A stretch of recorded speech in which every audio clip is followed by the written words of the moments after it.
Assalamualaikum warahmatullahi wabarakatuh. Perkenalkan, nama saya Muhammad Nur Habib dan di sini ada rekan saya yang itu AM Umar Al-Fadj. Ya, di sini kelompok kami akan mempresentasikan tentang kontribusi gerakan pemuda Islam pada era pra kemerdekaan sampai kemerdekaan, studi terhadap Hizbul Wathan dan Kokam. Next. Yaitu yang pertama ada metode penelitian. Dalam melakukan penelitian terhadap kontribusi gerakan pemuda Islam pada era-era kemerdekaan sampai kemerdekaan, studi terhadap Hizbul Wathan dan Kokam. Di sini yang pertama yaitu ada heuristik. Penulis mencari data dan sumber-sumber yang kredibel dalam melakukan penelitian. Misalnya seperti buku, jurnal, arsip, dan lain sebagainya. Lalu yang kedua ada kritik sumber. Penulis membandingkan data yang telah diperoleh melalui literatur yang ada dan memilahnya agar penulis ini memberikan pengetahuan yang baru. Lalu yang ketiga ada interpretasi. Penulis mencoba untuk membandingkan data-data yang telah dipilih lalu disusun sesuai dengan keakuratan sumber yang ada. Lalu yang keempat ada historiografi, yaitu melakukan penulisan menggunakan data-data yang telah disusun sesuai dengan rangkaiannya. Lalu ada hasil dan pembahasan dalam perjuangan melawan para penjajah dan menjaga agar kemerdekaan Indonesia dapat dipertahankan. Banyak sekali organisasi-organisasi yang berdiri dan yang hadir ikut berkontribusi di dalamnya. Organisasi atau gerakan ini ditunjukkan dalam rangka hadir berjuang dan mempertahankan kemerdekaan. Prakemerdekaan perjuangan diupayakan agar pemerintah kolonial diusir dari Indonesia, sedangkan pasca kemerdekaan adalah merawat dan menjaga agar kemerdekaan dapat berjalan sesuai dengan cita-cita. Lalu di sini ada hasil dan pembahasan. Gerakan kepanduan Hizbul Wathan atau HW adalah salah satu organisasi otonom yang bergerak di bawah Panji Kemuhammadiyahan di Indonesia. HW didirikan di Yogyakarta pada tahun 1336 Hijriah atau 1918 Masehi oleh Kiai Haji Ahmad Dahlan yang merupakan pembentuk dari Muhammadiyah. Lalu pada tahun 1920 atas usul dari Hajid kepanduan dari Muhammadiyah ini diberikan nama Panduan Hizbul Wathan.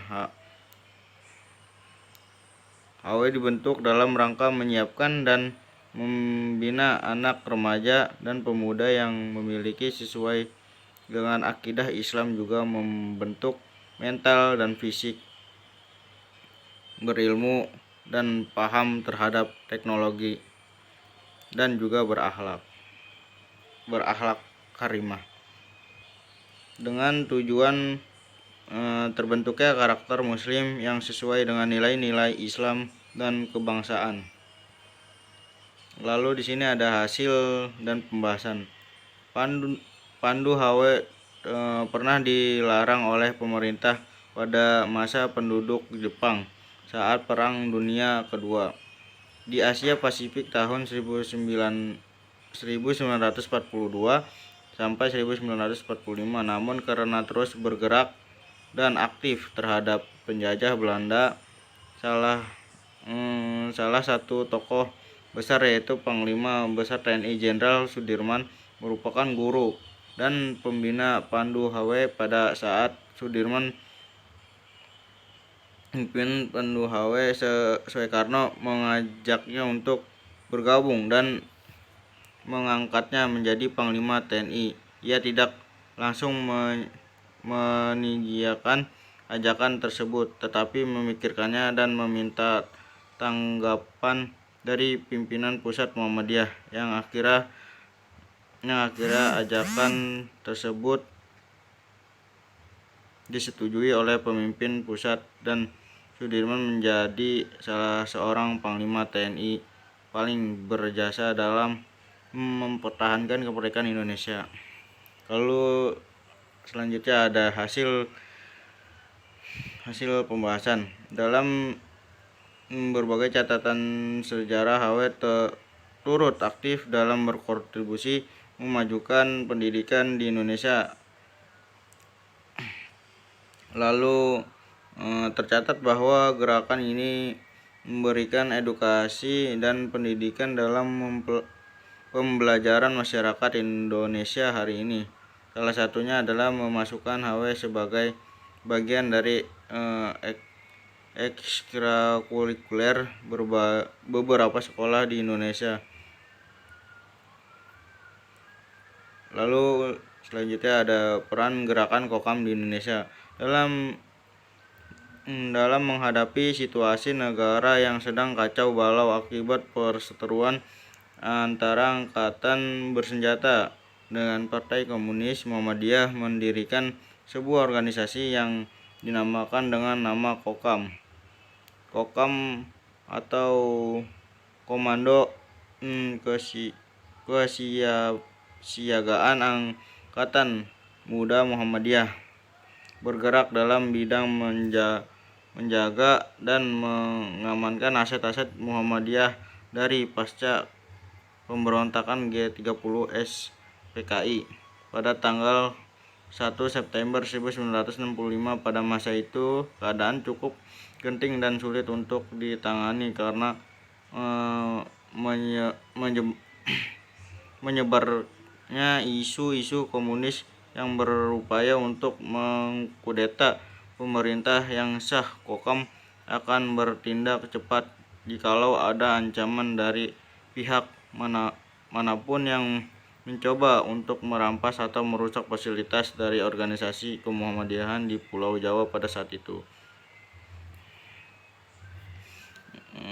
Lalu ada peran gerakan Kokam di Indonesia. Pada saat acara dilakukan, peristiwa G30 SPKI mulai muncul di beberapa tempat. Penculikan maupun pembunuhan terhadap sejumlah jenderal AD yang telah ditentukan dipimpin langsung oleh pasukan Letkol untuk yang merupakan partisan dari PKI. Peristiwa itu terjadi pada saat malam memasuki bulan Oktober di Indonesia. Kelompok-kelompok Islam segera memproses perkembangan ini dengan mengupayakan agar masalah ini tidak berimbas pada mereka. Lalu para Kokam Muhammadiyah dalam acara pengkaderan tersebut menyepakati untuk membentuk Kokam.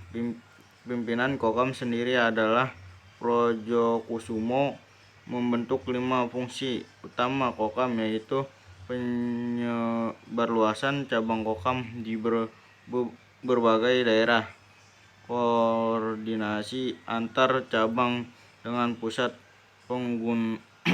penguasaan terhadap AMM agar menjaga dan melindungi setiap masyarakat yang menjadi bagian dari kemuhammadiyahan, serta kesiapan AMM untuk membela bangsa, negara, dan agama agar bekerjasama dengan mereka yang kontra terhadap peristiwa G30 SPKI. Lalu ada peran gerakan Kokam di Indonesia. Kokam juga aktif terlibat dalam upaya reformasi di Indonesia pada tahun 1998 di berbagai daerah di Indonesia. Gerakan ini juga mendukung upaya reformasi agar pemerintah dapat berjalan dengan baik sesuai dengan amanat kontribusi. Sampai saat ini organisasi Kokam telah memberikan kontribusi besar terhadap bangsa